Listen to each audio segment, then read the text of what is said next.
Bonjour, je suis professeure de civilisation américaine à l'université Paul Valéry à Montpellier, spécialisée dans les médias et la culture. J'ai le plaisir de tenir dans mes mains aujourd'hui ce livre sur lequel je travaille depuis de nombreuses années. L'idée de ce livre est née d'une constatation très personnelle, qui est que j'ai 50 ans et j'ai donc grandi en France et aux États-Unis dans un monde où les lesbiennes étaient quasiment invisibles. Or, aujourd'hui, j'ai l'impression qu'elles sont partout. Peut-être que je le vois un petit peu plus que les autres, mais je pense quand même que c'est une réalité pour tout le monde, y compris pour les gens à qui ça ne plaît pas spécialement.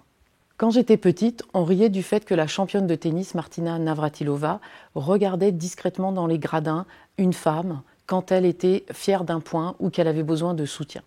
Aujourd'hui, les joueuses de football embrassent leurs femmes dans les gradins à la fin du match et leur mariage ou la naissance de leurs enfants sont étalés dans la presse.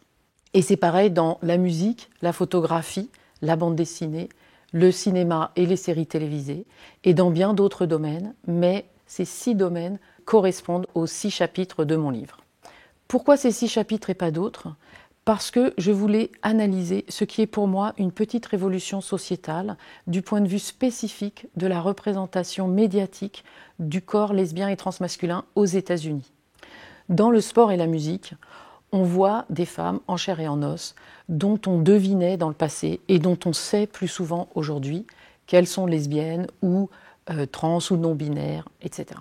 Dans la photographie, la bande dessinée, le cinéma ou les séries télévisées, il s'agit de représentations qui ont tout autant d'impact, si ce n'est plus, sur la perception de ces corps dans la société.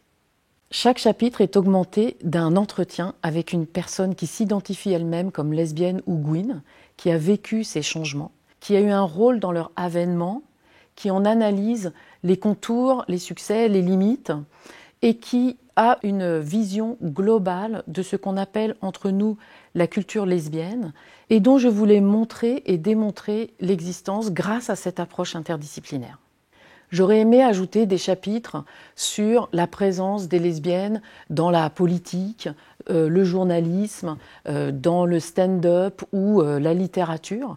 Autant de chapitres qui auraient toute leur place dans un livre qui chercherait à faire un panorama de l'évolution de la culture lesbienne aux États-Unis depuis 30 ans.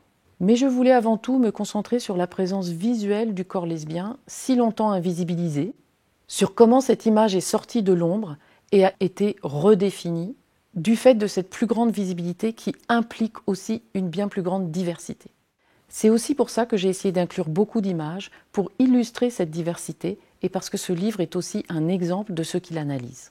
Il a pour but de contribuer à la visibilité qu'il célèbre et que j'ai tenté de rendre attrayante en soulignant l'intelligence et l'humour qui, pour moi, caractérisent la culture lesbienne. C'est vrai pour tout le monde.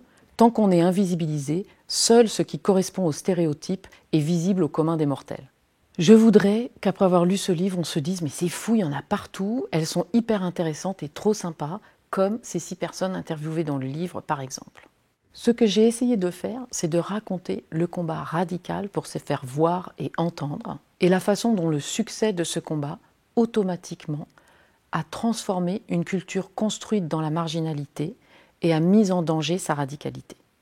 Alors que les personnes queer expriment souvent la nostalgie de leur jeunesse militante et rebelle, je célèbre leur victoire, même si cela veut dire que les lesbiennes les plus visibles, c'est-à-dire aussi celles que l'on veut bien voir, ne seront plus seulement perçues comme des féministes énervées et masculines, mais aussi des femmes d'affaires en talons ou des infirmières androgynes. Je ne crois pas qu'il faille le regretter, j'ai voulu en offrir une analyse optimiste.